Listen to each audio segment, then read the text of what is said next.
Hello students, welcome to Quantifiers.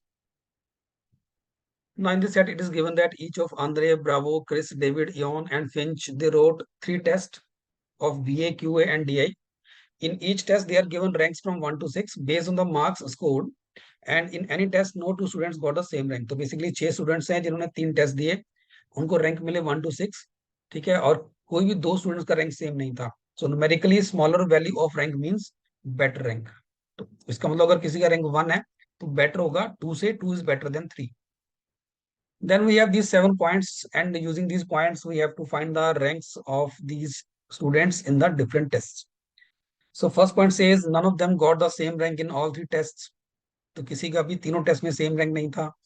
Bravo got the first rank in 2 tests and 2 of the 3 tests.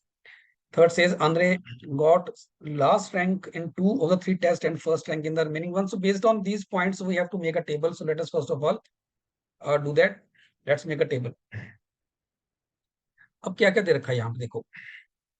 Bravo को first rank मिला 2 test में, ठीक है, कौन से पता नहीं. आंद्रे को लास्ट रैंक मिला 2 टेस्ट में, और एक जो बचा उसमें फर्स्ट रैंक मिला. Fourth says Chris got numerically even but different rank in each of the 3 test. तो क्रिस को तीनों टेस्ट में डिफरेंट रैंक मिले लेकिन इवन मिले, तो क्रिस को ऑब्वियसली 2, 4, 6 मिला होगा. Point 5 is important. It says for each of David and Ian the sum of the ranks in the 3 test is a prime number. तो डेविड के लिए भी और इयोन के लिए भी जो सम था रैंक्स का वो एक प्राइम नंबर आएगा. अब देखो और क्या दे रखा है. The rank in each of the 3 test is a prime number for each of David and Eoin. तो यहाँ डेविड और इयोन के जो रैंक आए तीनों में वही प्राइम नंबर थे और उनका सम भी प्राइम नंबर था. अब यहाँ जो प्राइम नंबर अवेलेबल है हमारे पास वो 2, 3 और 5 है. अब 2, 3, 5 से सम प्राइम कैसे हो सकता है. देखो एक तो पॉसिबिलिटी है 2 + 2 + 3, इससे सम बन गया 7 which is a prime number. या पॉसिबिलिटी है 3 + 3 + 5, इससे सम बन गया आपका 11.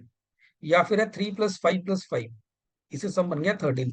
तो ये पॉसिबिलिटीज है जहां रैंक भी प्राइम होंगे और सम भी प्राइम होगा. Next it says in the VA test the rank of David is better than Ian, but in QA test the rank of Ian is better than David. तो VA में क्या हो रहा है, वीए में डेविड का रैंक इयोन से अच्छा है, जबकि क्यूए में इयोन का रैंक डेविड से अच्छा है. अब देखो यहाँ पे जो 3 पॉसिबिलिटीज बनी है इनमें से एक पॉसिबिलिटी डेविड को जाएगी, एक इयोन को जाएगी और एक रिजेक्ट हो जाएगी. अब देखते हैं कि देखो, अब अगर मान लीजिए मैंने ये जो पॉसिबिलिटी थी 2 to 3 की, मान लीजिए ये मैंने डेविड को दे दी. आप एवन को भी दे सकते हो, मैंने डेविड के लिए मान लिया. मान लीजिए ये आपने एवन को दिया, तो वीए में डेविड का जो रैंक था वो एवन से अच्छा था. तो मान लीजिए डेविड को आपने 2 दिया, इसको 3 दिया, ठीक है. अब क्वांट में क्या करोगे. क्वांट में आपको एवन को डेविड से ऊपर रखना है. तो क्वांट में आप एवन को बेस्ट टू बेस्ट रैंक 3 दे सकते हो, और डेविड को वर्स्ट टू वर्स्ट यहाँ से रैंक 3 दे सकते हो. तो इयोन का रैंक डेविड से अच्छा होगा ही नहीं. बेसिकली इसके तीनों रैंक जो है ना, वो इसके तीनों रैंक से या तो छोटे हैं या 3, 3 के बराबर है. तो ये कंडीशन सेटिस्फाई ही नहीं हो पाएगी. दैट्स वाई जो 7 वाला केस है ये केस हमारा रिजेक्ट हो जाएगा. So this case is rejected, क्योंकि इस केस में ये वाली पॉसिबिलिटी बन ही नहीं पाएगी. आप डेविड या एवन में जो भी जिसको भी आप 7 वाला कॉम्बिनेशन देंगे, उसको आप एक टेस्ट में तो दूसरे से ऊपर कर देंगे, लेकिन दूसरे टेस्ट में आप दूसरे पर्सन से उसको नीचे नहीं कर पाएंगे. सो ये 2 पॉसिबिलिटीज हैं. इनमें से एक डेविड को जाएगी और एक जाएगी इयोन को. अब कौन सी किसको जाती है देखते हैं.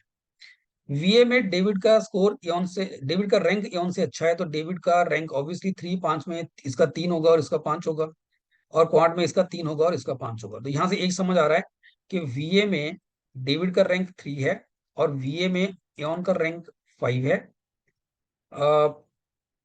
क्वांट में डेविड का रैंक जो है 5 है, और क्वांट में इयोन का जो रैंक है वो 3 है. डीआई का नहीं पता अभी. अब ये 3, 5, 3, 5 हो सकता है डेविड को आपने ये 3, 5 दिया हो या फिर ये 3, 5 दिया हो.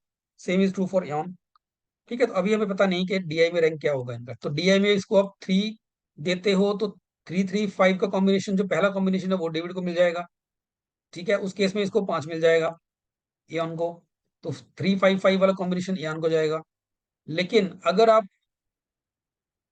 डेविड को यहाँ 5 देते हो डीआई में, इसको 5 दे दिया, इसको 3 दे दिया, तो 355 वाला कॉम्बिनेशन ये वाला डेविड को मिल जाएगा, ये एन को मिल जाएगा। बट हमें अभी पता नहीं कौन कहाँ जाएगा। Now the last point says the sum of the ranks of Chris and David in VA test is equal to the sum of ranks in the DI test। तो VA में, और अगर मैं बात करूं DI की, तो क्रिस और डेविड के जो रैंक्स का टोटल है बराबर है। क्रिस और डेविड के रैंक्स का टोटल बराबर है। अब देखो, VA में तो मुझे डेविड का पता है कि 3 है, DI में नहीं पता कितना है उसका। अगर मैं मान लो DI में उसको 3 देता हूँ यहाँ पे, तो यहाँ 3 आ गया। अब क्रिस को 2 4 6 ही मिलना है। तो अगर मान लीजिए अपने क्रिस को यहाँ 2 दिया और यहाँ इसको 4 दिया, तो ये सम बराबर नहीं हो पाएगा। या आप कोई और नंबर ले लीजिए, 4 यहाँ दे दीजिए, 6 यहाँ दे दीजिए, अभी भी ये टोटल बराबर नहीं हो पाएगा। और ये क्यों नहीं हो पा रहा? क्योंकि यहाँ पे हमने डेविड का VA और DI का रैंक सेम माना है। क्योंकि क्रिस के रैंक डिस्टिंक्ट है, तो डेविड के रैंक सेम नहीं हो सकते, अदरवाइज सम बराबर नहीं हो पाएगा। That means we can not give third rank to David in the DI section. तो DI में उसका रैंक थर्ड नहीं हो सकता, तो DI में उसका रैंक बनेगा 5। तो ये 355 इसको जाएगा, तो 533 का कॉम्बिनेशन इसके पास आएगा। दो कॉम्बिनेशन थे, 355 एंड 533। अब ये स्कोर लिख लेते हैं। डेविड के केस में स्कोर आ रहा है 355, 3 उसका है VA में, DI में स्कोर उसका 5 है, और क्वांट में उसका स्कोर 5 है। एन का VA में 5 है, क्वांट में 3 है, और DI में भी 3 है। ठीक है जी। और यहाँ पे क्या पॉसिबिलिटी बनती है? VA में उसको 3 मिला, और DI में मिला उसको, और डेविड को मिला 5, है ना? तो पॉसिबिलिटीज क्या है? अब क्रिस को यहाँ 2 नहीं मिल पाएगा, बिकॉज 2 + 3 5 होगा। DI में तो इसका अकेला ही 5 रैंक बन रहा है इसका। कम से कम इसको 4 देंगे आप, फिर सम बराबर नहीं हो पाएगा।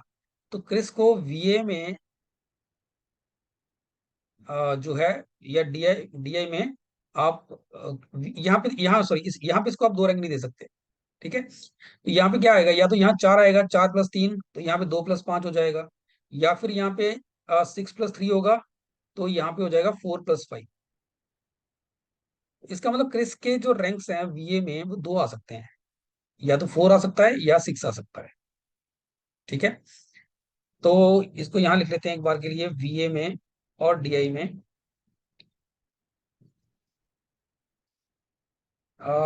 ये 4 + 3 हो सकता है, और ये 2 + 5 होगा उस केस में, या फिर ये 6 + 3 होगा, तो ये 4 + 5 होगा। तो इसका मतलब ये है कि VA में क्रिस का रैंक 4 भी हो सकता है और 6 भी हो सकता है। तो दैट मीन्स हमें एक और टेबल की जरूरत पड़ेगी। तो इसको हम रेस कर देते हैं, इसकी जरूरत नहीं पड़ेगी अब।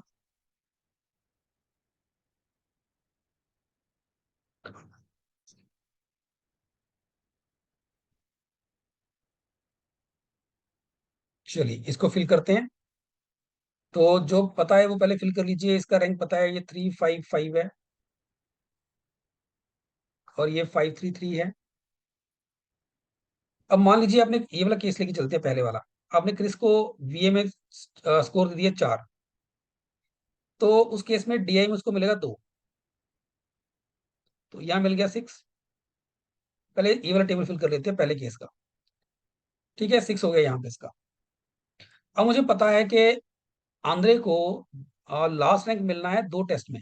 Andre got last rank in the 2 test. So 3 में से 2 टेस्ट में उसको लास्ट रैंक मिलना है। और ये भी लिखा है, no two student got the same rank in any test. तो अब अगर QA में क्रिस को रैंक 6 मिल चुका है, तो आंद्रे को यहाँ 6 नहीं मिल सकता, नहीं तो 2 बच्चों का रैंक सेम हो जाएगा। तो आंद्रे के जो 2 टेस्ट होंगे जहां पे उसको लास्ट रैंक मिला है, वो ये वाले होंगे, BA और DI। और तीसरे में उसको फर्स्ट मिला, तो यहाँ 1 आ जाएगा। ऐसे ही ब्रावो को फर्स्ट रैंक मिला है 2 टेस्ट में, तो वो 2 टेस्ट जो है, वो उनमें से एक QA नहीं हो सकता। यहाँ ब्रावो को फर्स्ट नहीं मिल सकता, नहीं तो फिर सेम रैंक आ जाएगा। तो वो 2 रैंक यहाँ होंगे, 1 और 1। अब VA में देखा जाए तो सिर्फ एक 2 रैंक बच गया, और DI में देखा जाए तो सिर्फ 4 बचा, वो फिंच को जाएगा। यहाँ पे 2 और 4 दोनों बच रहे हैं, तो 2 यहाँ है तो 4 यहाँ आएगा, या फिर 2 यहाँ है तो 4 यहाँ आएगा। ये पहला केस था जब क्रिस को हमने रैंक 4 दिया वीए में। दूसरा केस ये भी हो सकता है जब क्रिस को हम रैंक 6 देंगे वीए में। तो अगर आपने क्रिस को 6 रैंक दिया वीए में, तो उस केस में 9 बनाने के लिए यहाँ पे उसको डीआई में रैंक 4 देना पड़ेगा, और यहाँ उसका रैंक 2 आ जाएगा। अब सेम वही लॉजिक जो पहले लगाया हमने, यहाँ पे क्रिस का अगर रैंक 6 है, तो अंद्रे का रैंक वीए में 6 नहीं हो सकता, तो उसके दो 6 रैंक कहाँ पे होंगे, डीआई और क्वांट में। तो यहाँ उसका रैंक 1 होगा। अगर इसका रैंक यहाँ 1 है, तो ब्रावो का रैंक 1 वीए में नहीं होगा, तो ब्रावो के दो जो फर्स्ट रैंक्स होंगे वो डीआई और क्वांट में होंगे। और अगेन डीआई में हमारे पास क्या बचा, डीआई में अब हमारे पास यहाँ फिर से 2 बच गया, और क्वांट में यहाँ बच गया 4, जो फिंच को जाएगा। और यहाँ पे हमारे पास 2 बचा है, तो 4 यहाँ आएगा, या फिर 2 यहाँ आएगा तो 4 यहाँ आएगा। So this is the complete arrangement. Now we can answer all the 4 questions here. So first says, what is the rank of Finch in the DI test? अब दो केस हैं, डीआई में फिंच का रैंक 4 भी हो सकता है, और डीआई में फिंच का रैंक 2 भी हो सकता है। So it can B 2, it can B 4 also. ठीक है, तो 2 और 4 दोनों ऑप्शन में है, option 4 will be the right answer. Second says, what is the rank of Bravo in DI test? Bravo का डीआई में क्या रैंक हो सकता है? देखो, ब्रावो का चाहे आप पहला केस ले लीजिए या आप सेकंड केस ले लीजिए, दोनों ही केसेस में ब्रावो का जो रैंक है डीआई में वो फर्स्ट है। Third says, what is the sum of ranks of Ian in all test? Ian का बनता है 11 दोनों में ही। ठीक है, option 2 is the right answer. Next it says, what is the sum of ranks of Chris and David in VA? Chris और David का वीए में क्या सम हो सकता है? So it can be 7 in the first case, it can B 9 also. तो 7 भी हो सकता है, 9 भी हो सकता है। So option 4 is the right answer. So students, I hope this set is clear to all. And if you like this set, please subscribe to our YouTube channel. You can also join with us throughout our WhatsApp and the Facebook group. The links are given in the description. Thank you.